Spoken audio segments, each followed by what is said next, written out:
Hi there. How was your weekend? It was good, thanks. A little bit interesting. I tried to find a new coffee shop downtown. Oh, nice. Did you find it? Yes, but I got lost first. It was on a small street. My phone map was not helping. Oh no, the blue dot was jumping all over the place. Exactly. So I had to do something I don't do very often. I had to ask someone for directions. Ah, a classic situation. Were you nervous? A little bit, talking to a stranger, but I really wanted that coffee.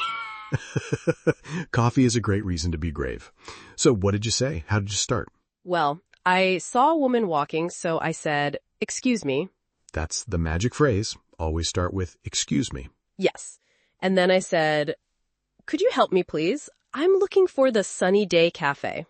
I'm looking for. That's a great way to ask. Very clear. She was so nice. She smiled and said, "Oh, yes, I know it. It's not far." That's lucky. So what were the directions? She said, "Go straight on this street, then turn left at the bookstore. The cafe is on the right next to a flower shop." Go straight, turn left, on the right, next to. Those are super useful words. They really are. So I said, "Go straight, turn left at the bookstore, and it's on the right." I repeated it. That's smart, to make sure you understood. Yes. And she said, "That's right. You can't miss it." I said, "Thank you so much." And she said, "You're welcome." And you found the coffee shop? Was the coffee good? I found it, and the coffee was amazing. It was worth getting lost for. I have a story like that too, but I was the one giving directions. Oh, really? Tell me. I was walking near the main train station last week.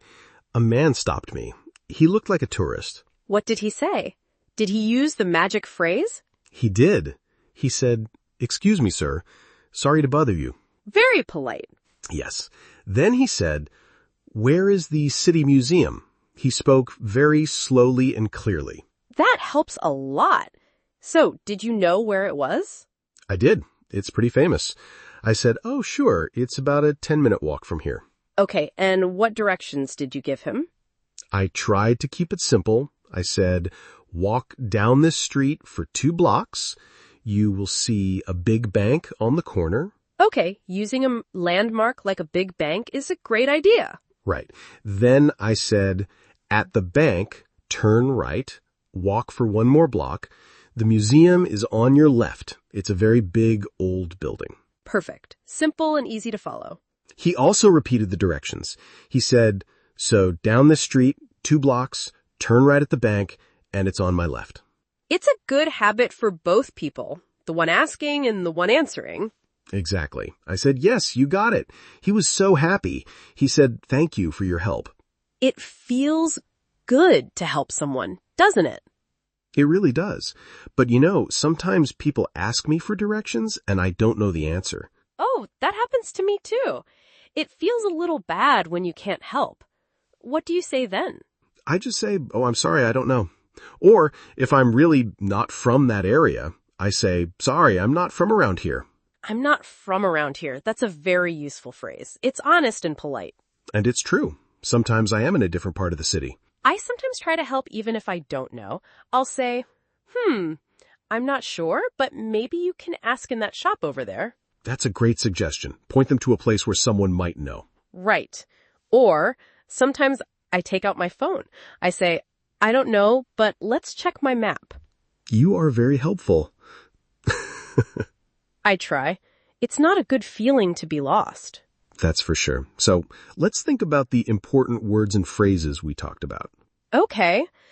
For asking, number 1 is definitely "excuse me." Yes. And then you can say, "Where is the," or "I'm looking for the." Or even, "Can you tell me how to get to the..." Ooh, that's a good one too. How to get to is very common. And then for the directions themselves, we have the basics. Yep. Go straight. Turn left. Turn right. And we can't forget prepositions. They are so important. Right. Like, it's on the corner. Or it's next to the supermarket. It's opposite the park. It's between the bank and the post office. These are all so good. Knowing them makes giving and understanding directions so much easier. It really does. And don't forget to say thank you after you get help. Always. And if someone thanks you, a simple "you're welcome" or "no problem" is perfect. And if you don't know, just be honest. "I'm sorry, I don't know." it's much better than giving the wrong directions. Yes, please don't do that. Don't send a poor tourist on a wrong adventure. Exactly.